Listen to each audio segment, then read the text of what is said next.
తిరువూరు నగర పంచాయతీ చైర్మన్ ఎన్నిక ఆసక్తికరంగా మారింది. తిరువూరు 9వ వార్డు వైసీపీ కౌన్సిలర్ దుర్గారావు టీడీపీలో చేరారు. దీంతో టీడీపీ బలం 10కి చేరింది.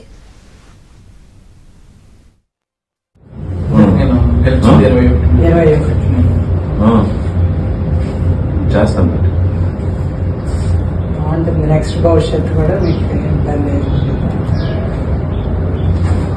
అందులో బడుగు బలైన వర్గాలకి అసలు పెద్దపేట. దీంతో టీడీపీ బలం 10కి చేరింది.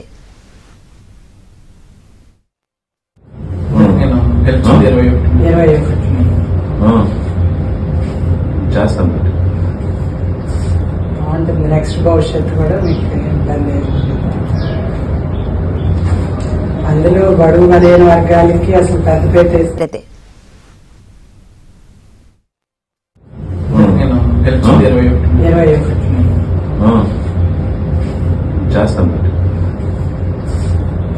నెక్స్ట్ భవిష్యత్తు కూడా మీకు ఇబ్బంది అందులో బడుగు బలైన వర్గాలకి అసలు పెద్దపేట.